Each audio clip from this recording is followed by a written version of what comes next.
The main chamber of the Galactic Council was always busy.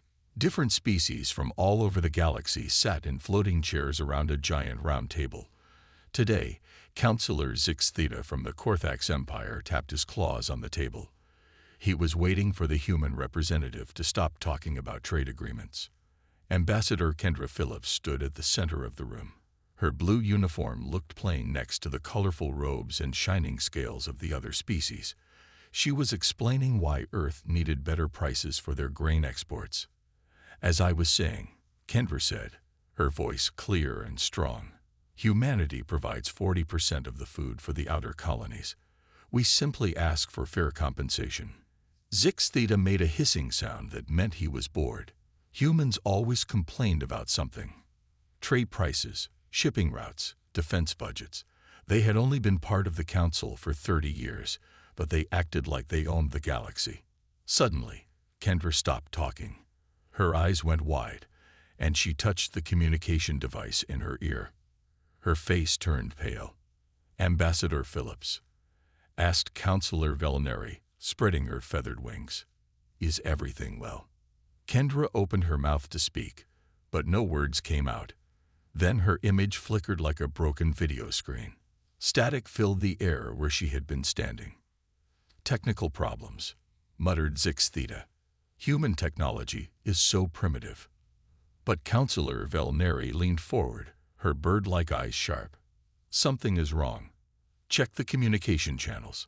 The room's main screen lit up with reports from across the galaxy. Red warning lights appeared over human colonies, ships, and space stations. One by one, they all went dark. "This is impossible," said Councillor Mordun, the oldest member of the council. His gray skin wrinkled as he frowned. "Every human settlement, every ship." "The Bright Hope colony isn't responding," reported a technician. "The cargo fleet near Vega has disappeared from our scanners. The human embassy on Kepler 442 bits is empty." Zix Theta felt his scales tighten, a sign of worry he tried to hide. "What about Earth?" The main screen switched to show the Sol system, humanity's home. Where Earth should have been, a strange energy field glowed. It looked like a giant bubble of blue light surrounding the entire solar system. "Can we contact them?" asked Velinari. "No, Counselor," the technician replied. "Nothing gets through that barrier. No signals, no ships." It appeared exactly when all human communications stopped. The council chamber erupted in voices. Some species shouted in fear, others in anger. Zix Theta stood up, trying to restore order. "Silence," he roared. "This is clearly some human experiment gone wrong. They probably destroyed themselves with their reckless technology." But Councillor Mordun shook his ancient head. "Look at the barrier's energy signature. This is not an accident. This is human design. They did this on purpose." "Why would they cut themselves off from the galaxy?" asked Velinari. "Humans were always eager to trade, to explore, to make friends with other species." A younger counselor from the Proxima Alliance spoke up. "Maybe they finally realized they don't belong here. Humans were always strange. They smiled too much, asked too many questions, wanted to help everyone." "Admiral Jason Carter commanded the Human Defensive Fleet," said a military advisor, checking his records. "His last message was sent 3 hours ago. Just routine reports. Then, nothing." The council watched as more reports came in. Mining stations run by humans sat empty. Hospital ships that brought human doctors to poor planets drifted in space.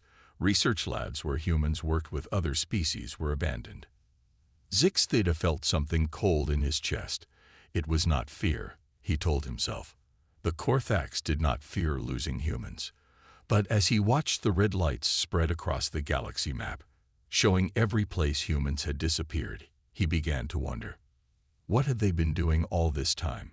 And why did they leave so suddenly, without any warning? The energy barrier around Sol pulsed with a strange rhythm, like a heartbeat. Inside that barrier, 3 billion humans had gone completely silent. And for the first time in 1,000 years, the Galactic Council had no idea what to do next. 3 weeks had passed since humanity vanished. The Galactic Council met every day now, not every month like before. The Grand Chamber felt different without Kendra Phillips standing at the center. Counselor Zix Theta studied the reports on his screen. His scales had dulled from stress, something his aide noticed but didn't mention. Pirates had attacked 6 cargo ships yesterday. All 6 ships used to be protected by human patrol vessels. The outer rim is in chaos, reported Commander Korvac from the Militant Defense Force.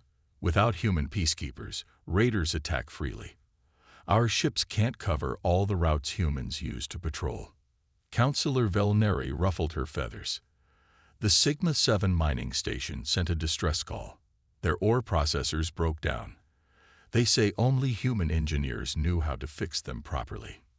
Impossible, Zix Theta said, but his voice lacked confidence. Surely other species can repair simple machines. Mordun, the ancient counselor, spoke slowly. Captain Lisa Rodriguez ran the cargo fleet that supplied food to 12 systems. Her ships carried special preservation units. No one else knows how to operate them. Fresh food is rotting in warehouses. The main screen showed economic charts. Red lines plunged downward. The galactic credit had lost 30% of its value. Trade between systems slowed to a crawl. Half our trade routes depended on human navigators, explained the financial minister. They had strange ways of calculating safe passages through asteroid fields. Their methods made no sense, but they worked. Now ships take twice as long to travel between systems. Zix Theta wanted to argue, but memory stopped him. Last year, a human pilot named Carlos Rivera had saved a Corthax colony ship. The ship's navigation system failed near a black hole. Rivera had guided them to safety using something he called gut feeling. The Corthax captain had complained about human recklessness. Now that captain's ship sat in dock, too afraid to fly without human backup. The medical situation is worse, Velneri added. She pulled up images of overcrowded hospitals. Human doctors worked in the poorest sectors. They treated diseases other species ignored. Now plague spreads through the Epsilon colonies. What about the Altair Research Station? Asked the junior counselor. Director Paul Mason ran the agricultural projects there. The screen showed empty laboratories and dying plants. The hybrid crops are failing, Mordun explained.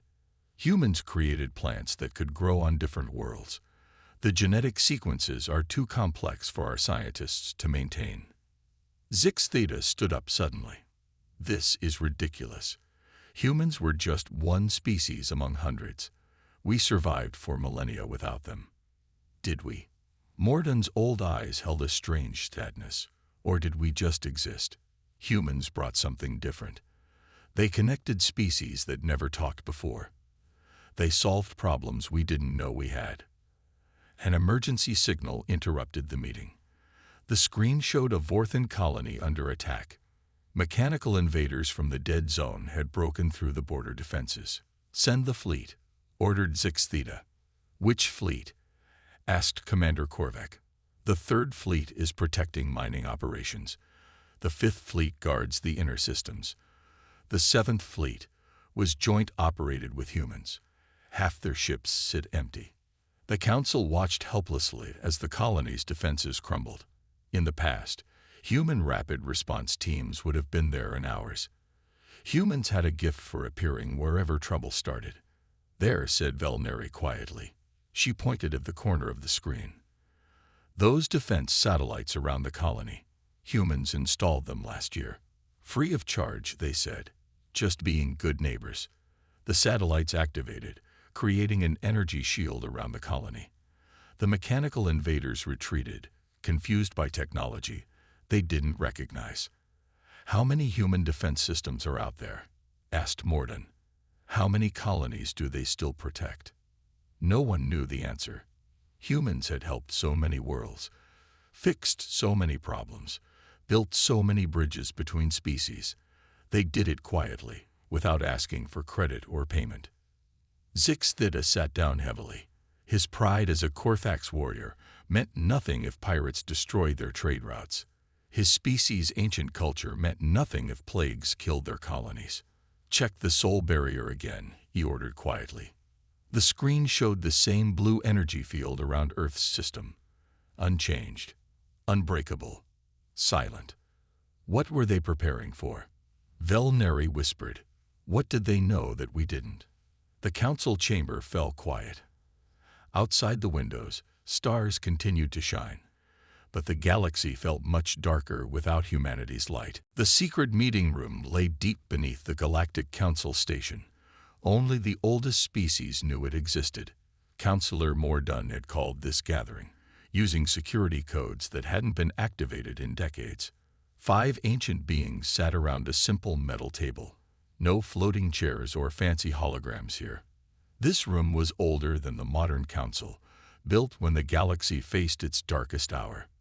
"You all remember the Void War," Mordun began. His voice echoed off stone walls. 20 years ago, when the swarm came from dark space. Counselor Thrax of the Zenith Empire nodded. His crystalline body flickered with troubled light. "The official records say the Council fleet destroyed them. A glorious victory for allied species working together." "The official records lie," said Elder Kretak, her tentacles writhing with agitation. "We were losing.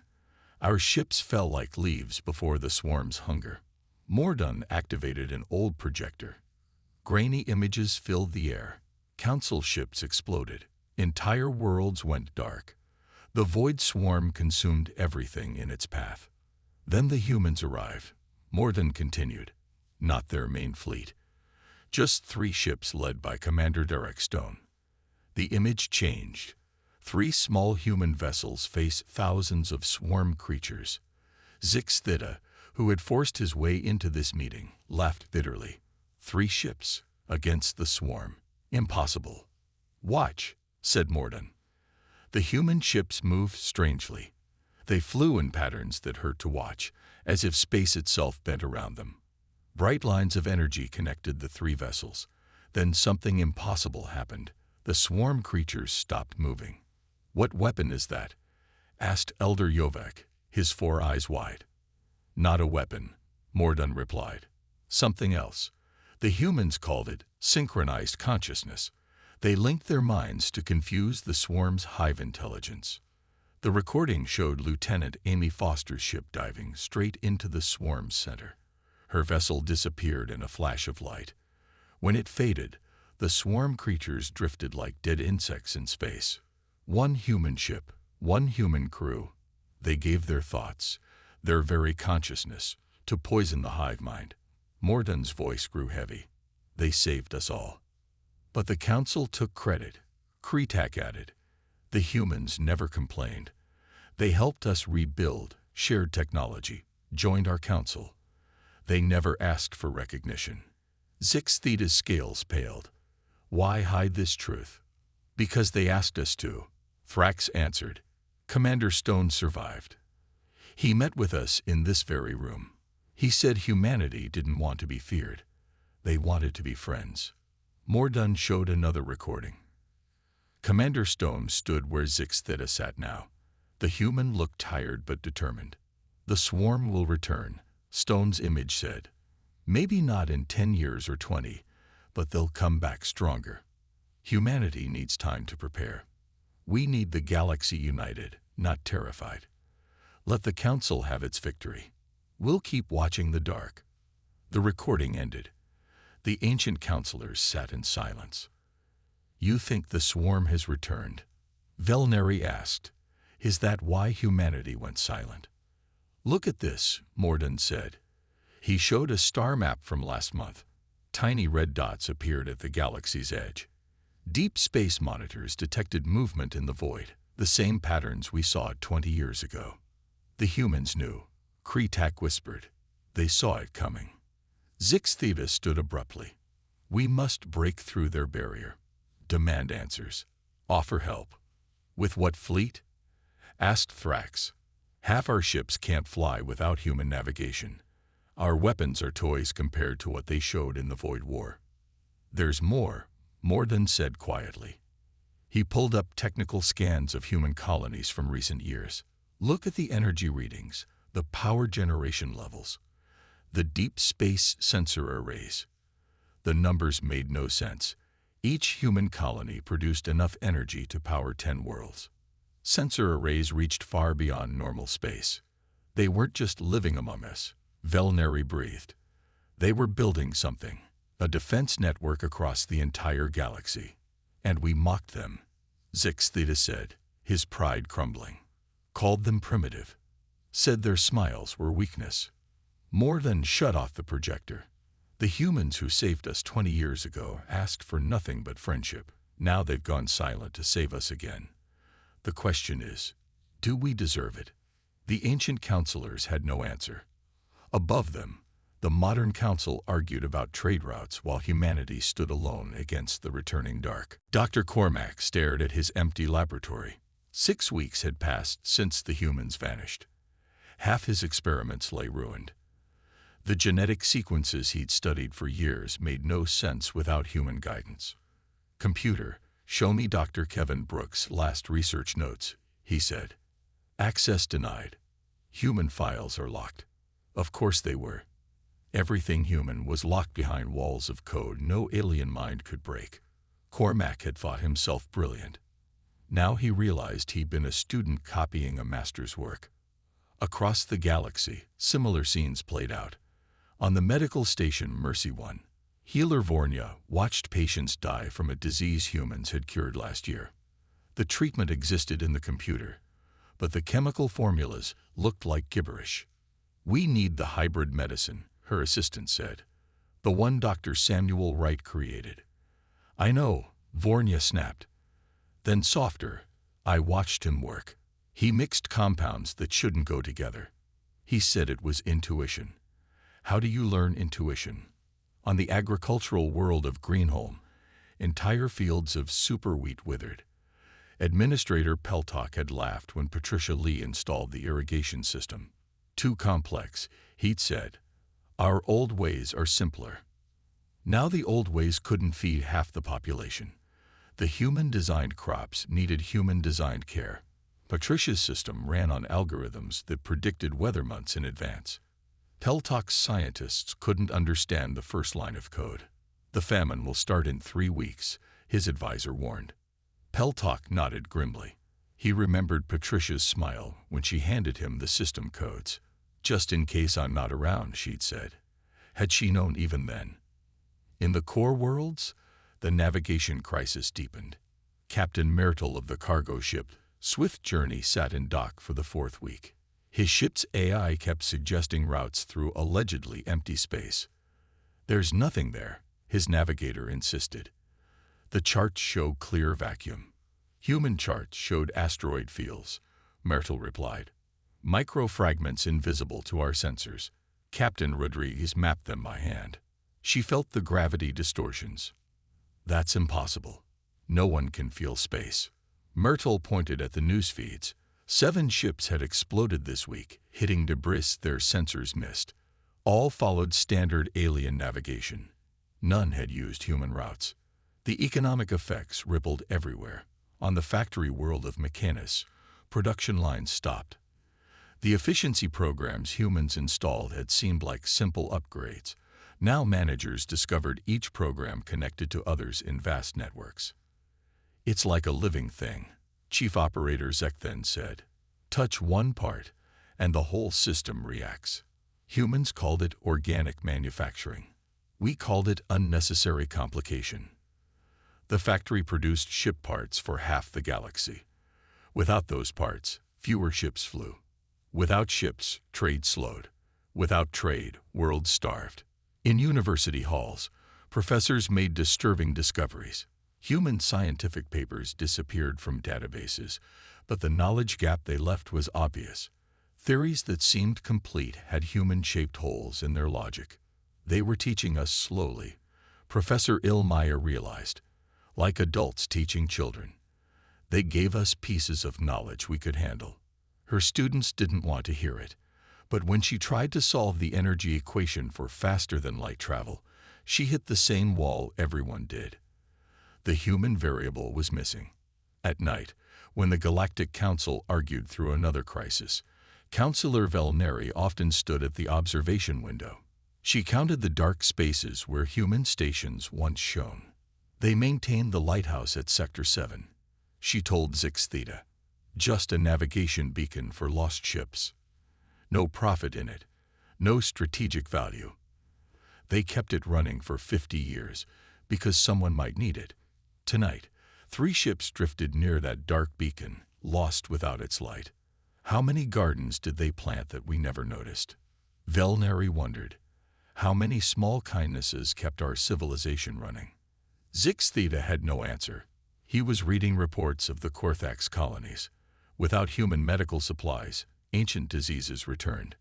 Without human teachers, schools closed. Without human peacekeepers, old tribal wars resumed. We called them soft, he said quietly. We said their compassion was weakness. Maybe it was strength, Velneri replied. The strength to help those who scorned them. The wisdom to prepare for threats we couldn't see. The stars outside looked colder now. Somewhere beyond that window, behind their barrier of light, 3 billion humans worked on something the galaxy couldn't understand. The Council could only hope it would be enough. Analyst Hervik hadn't slept in 3 days. His 6 eyes burned from staring at deep space monitors. As the youngest member of the Galactic Intelligence Division, he usually got the boring jobs. Watching empty space was the most boring of all. Then he saw them. Commander, you need to see this, he called, his voice shaking. Commander Grix slithered over, his serpentine body coiling with irritation. What is it now, Tervik? Another meteor shower. Look at Sector 19. The dead zone border. The screen showed what appeared to be empty space. Then Grix enhanced the image. Shapes appeared. Hundreds of them. Thousands. By the ancient stars, Grix whispered. Ships. Human ships. They moved in perfect formation, like a single organism with 1,000 parts. But these weren't the friendly trading vessels the galaxy knew. These were warships, bristling with weapons no one had seen before. How long have they been there? Grix demanded. Sir, I've been checking historical scans. They've been moving for weeks. Maybe since the day humans went silent. More reports flooded in from observation posts across the galaxy. Human fleets appeared everywhere, always at the borders between civilized space and the wild regions. They built things, massive structures that hurt to look at directly. What is that? Asked Kervik, pointing at a construction near the void. Scanners can't tell, Grix replied. The energy readings are impossible. It's like they're building with bent space itself. Captain Sandra White's ship appeared on enhanced images. The vessel looked different from human ships of the past. Its hull rippled like liquid metal. Weapons ports opened and closed like breathing pores. The ship seemed alive. Try to contact them, Grix ordered. I've been trying, sir. All frequencies. They don't respond. On the planet Haven 3, refugees from border conflicts watched human ships arrive. The colonists prepared to flee again, expecting demands or threats. Instead, the humans began building. Defense platforms rose from nothing. Shield generators covered the world in protective light. The humans never spoke. They worked in eerie silence, their movements too coordinated to be natural. When pirates approached the system, the human ships didn't warn them. They simply erased them. No debris. No explosion. The pirates just stopped existing. It's happening everywhere, reported the Council's military advisor. Human fleets are fortifying the border worlds. They're creating a wall between us and something. Counselor Zix Theta studied the tactical display. His warrior mind recognized the pattern immediately. This isn't random. Look at the positions. They're creating defensive lines. Against what? Asked Velneri. The answer came from deep space monitors. Beyond human lines, in the darkness where stars grew thin, something stirred. Sensor ghosts. Movement where nothing should move. Enhance Sector 31, Zix Theta ordered. The screen zoomed in, For a moment, just a moment, they saw it. A shadow against the stars. A writhing mass of hunger and hate. The void swarm returned as the humans had predicted. "There are more this time," Morden said quietly. "Much more." Admiral Gregory Hunt's flagship appeared in the scans. If Sandra White's ship looked advanced, Hunt's command vessel defied understanding. It stretched impossibly long, its hull covered in symbols that made watchers dizzy. Energy readings suggested it contained the power of a small star. "They knew," Valneri said. "They knew exactly when the swarm would return. They've been preparing." "Why didn't they tell us?" demanded a junior counselor. Morden's ancient voice carried terrible wisdom. "Would we have believed them? We who mocked their warnings about pirates. We who laughed at their safety protocols. We who called them paranoid for seeing threats in empty space." The human fleets moved with purpose now. They took positions at calculated points, creating a net of protection around civilized space. Every movement was precise. Every ship knew its role. "They're not just defending," Grix reported. "Look at these formations. They're preparing to attack, to take the fight to the swarm." "With what army?" Zixthid asked. "Even those ships can't match the swarm's numbers." Turvik made a discovery that answered the question. "Sir, the human ships. They're not fully crewed. Most are automated. The humans are controlling thousands of vessels with just a few minds." "Synchronized consciousness," Morden whispered. "They've perfected it. They've turned their entire species into a single weapon." In the silence of space, humanity's grand design took shape. 3 billion minds working as one, directing a fleet that bent reality itself. The galaxy could only watch and wonder. Would it be enough? The quantum communication chamber in the Galactic Council station had been silent for 2 months. Then, without warning, it blazed to life. Energy cascaded through ancient circuits. Holograms flickered and stabilized. A human figure appeared. President Margaret Cole stood in the chamber center, but she looked different. Her eyes held depths that seemed to stretch forever. When she spoke, her voice carried harmonics that made the air vibrate. "Members of the Galactic Council," she began, "humanity breaks its silence." Every counselor leaned forward. Zixthid's claws gripped his chair. Valneri's feathers stood on end. They had waited so long for this moment. "You've seen our fleets. You've wondered at our barriers. You deserve the truth." Margaret's image flickered, showing glimpses of other humans standing behind her, millions of them, all with the same deep eyes. 57 days ago, our deep space monitors detected an interdimensional breach. Not from our reality. From the spaces between spaces, the void swarm you knew was just their scouts. Their feeding tendril. What comes now is the source. The hologram changed. It showed the edge of reality itself, where physics broke down and mathematics screamed. Something vast pressed against the barriers of space-time. It had no true form, just hunger given shape. "We call them the Devourers," Margaret continued. "They exist between dimensions, feeding on ordered reality. Every universe they touch becomes chaos, dies, becomes part of their hunger." Counselor Morden's ancient voice trembled. "How do you know this?" "Because humans are different," Margaret said. "You always wondered why we smiled so much, why we saw patterns you couldn't. Human consciousness touches multiple dimensions. We feel the vibrations between realities." General Richard Hayes appeared beside the president.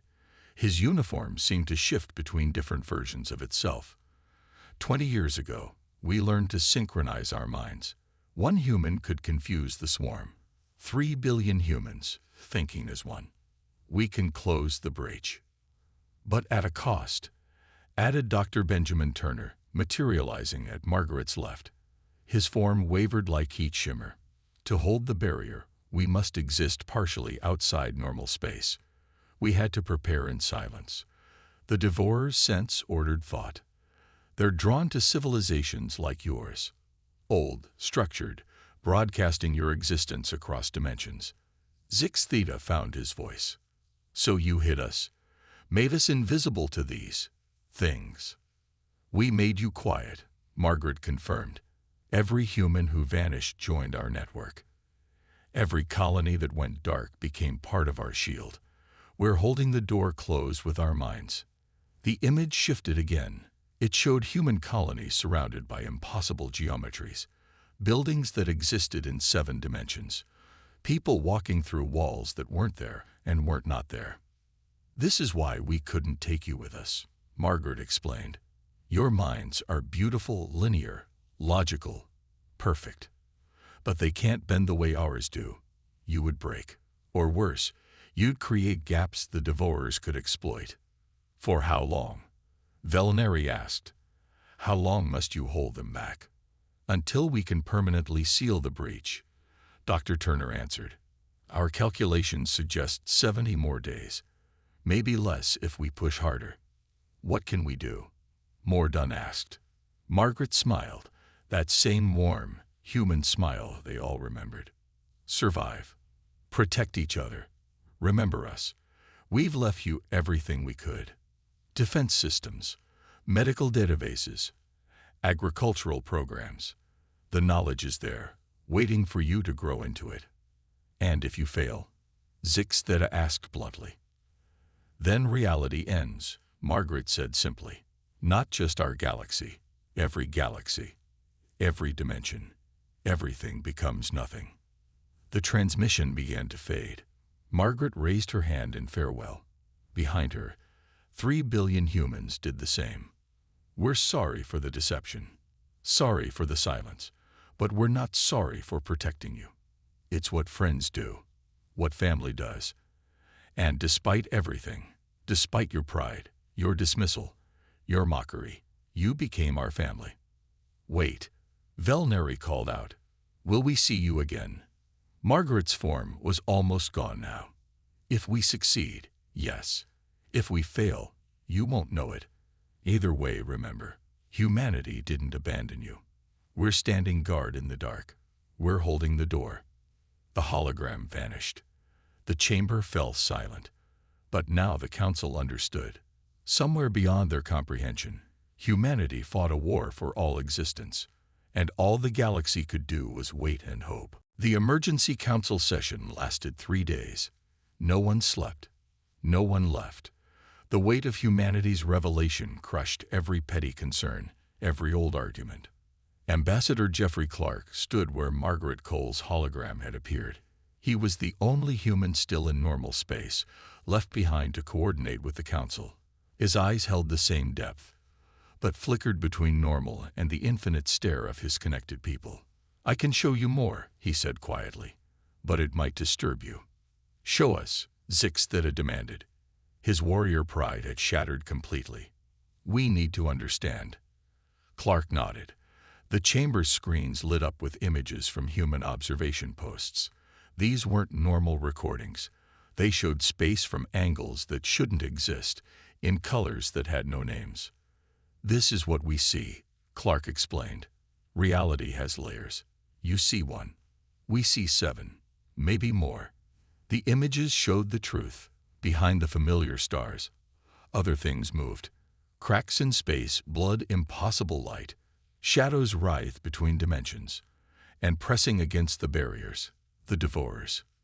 They're enormous, whispered Velinari. Size has no meaning where they exist, Clark replied. They're bigger than galaxies and smaller than atoms. They're paradoxes that eat logic. Counselor Mordun studied the human defensive positions. Each ship sat at specific coordinates, forming patterns that made his ancient mind ache. These formations, they're not random. Correct, said Commander Ashley Martinez, appearing beside Clark. Unlike the ambassador, she flickered constantly between realities. Every position matters. We're creating a mathematical equation in space itself. Our minds are the variables. Our ships are the operators.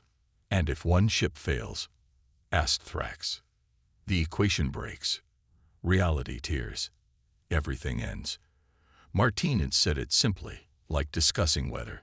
The council watched as human crews worked. They saw Captain Maria Thompson directing her squadron through impossible maneuvers. The ships danced between dimensions, laying mines made of compressed mathematics. "We misjudged everything," Six Theta said finally. "Your kindness wasn't weakness. Your smiles weren't empty. You were protecting us even then." Clark's form solidified slightly. "We learned something from you too. Before joining the Council, humans fought among ourselves. Seeing your civilizations, your different ways of thinking, it taught us unity. You gave us the strength to do this." "But we mocked you," said a junior counselor. "Called you primitive." "Children mock what they don't understand," Clark replied gently.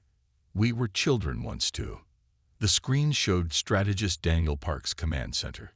Holographic models of space twisted into shapes that defied geometry. He moved pieces that existed in multiple places simultaneously. "The mathematics alone would drive you mad," Clark explained. "Human brains evolved differently. We see patterns in chaos, find music in static. That's why we could help so many species. We saw connections you couldn't." "The medical advances," Dr. Fournier realized. "You saw disease patterns across dimensions." "The navigation routes," Captain Mertal added. "You felt space curves we couldn't detect." "The agricultural hybrids," Administrator Peltok whispered. "You sensed genetic harmonies beyond our comprehension." Clark nodded. "Every impossible thing we did was just us seeing more layers of reality. Now we're using that sight to save all layers." An alert flashed. The breach was widening. Human ships rushed to reinforce the barrier. Through the chamber screens, the Council saw the cost. Each human who joined the defense aged visibly. Their bodies paid the price of existing in multiple dimensions. "We're burning our future," Clark admitted. "A human in the network ages a year every day. Most of us won't survive the 70 days. "Then let us help," Velneri cried. "There must be something." "There is," Clark interrupted. "Unite. When we return, if we return, we'll be scarred, changed. We'll need friends. Real friends, not subjects or servants or lesser species. Equals."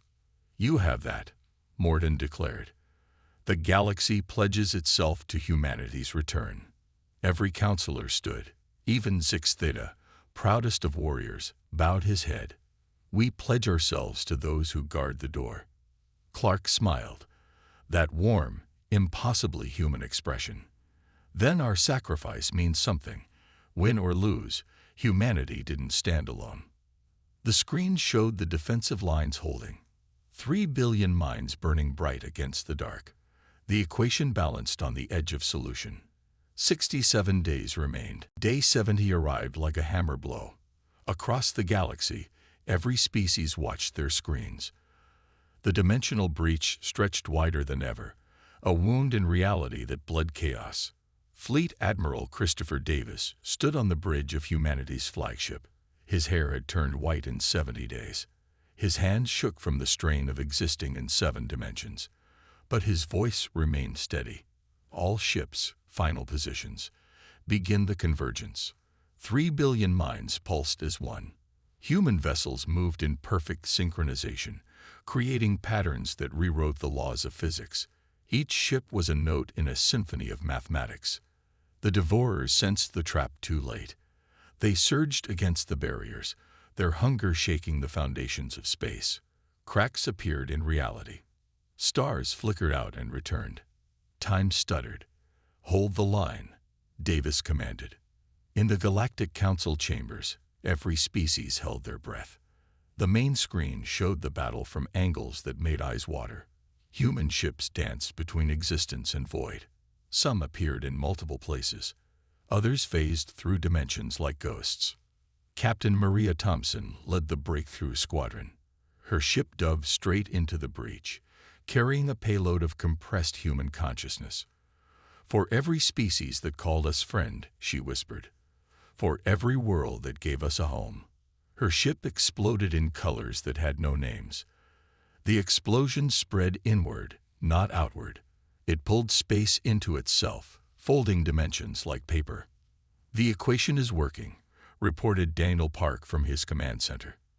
His body flickered between young and old, present and future. But we need more power. President Margaret Cole appeared on all screens simultaneously. She existed in so many dimensions that her image fractured like a prism. "Citizens of the galaxy," she said, "remember us." Every human not already in the network joined at once. Teachers, farmers, children barely old enough to understand. They linked their minds to the great equation. The barrier flared with brilliant light. The devourers recoiled. For the first time in eons, they felt something they couldn't devour. Unified consciousness backed by love. Not just human love, but the gratitude of 1,000 species. The hope of a galaxy united. "Now," Davis shouted. The human fleet collapsed inward. Ships merged into structures that defied understanding. They became a seal, a lock made of mathematics and will. The breach began to close. But the devourers fought back. They lashed out with tentacles of pure entropy. Human ships dissolved. Minds burned out like candles. The seal wavered. In the council chamber, Zix Theta stood. "Can we help them?" Ambassador Clark, barely visible now, nodded weakly. "Think of them. Remember them. Your thoughts add weight to the equation." Every species joined their minds in meditation. Not the synchronized consciousness of humanity. They couldn't manage that. But simple gratitude. Simple love.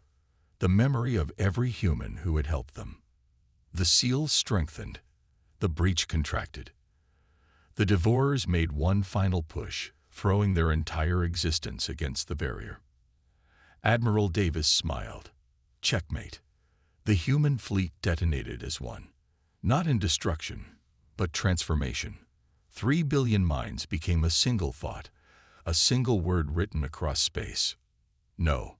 The breach collapsed. The devourers were pulled back into their void, sealed behind barriers of crystallized mathematics. Space healed. Stars resumed their steady light. Then silence. The human fleet was gone. Earth's barrier flickered and died. Scanning crews rushed to Sol system, fearing the worst. They found humanity changed but alive. They lay in beds, on floors, wherever they'd been standing when the final push came. Most slept. Some woke slowly, their eyes normal again, but carrying shadows of what they'd seen. President Cole addressed the galaxy 1 week later. Her hair was gray now, her face lined with new years. "We held the door," she said simply. "The galaxy is safe." The council voted unanimously. Humanity would lead them into the future, not as conquerors, but as the friends who'd sacrificed everything for strangers. In schools across the galaxy, children learned a new lesson. When the darkness came, when hope seemed lost, humanity went silent. They stood guard in spaces between spaces. They held the door. And when they returned, scared but smiling, the galaxy finally understood the strength of human kindness. The stars shone brighter now, protected by the species that refused to let them fade.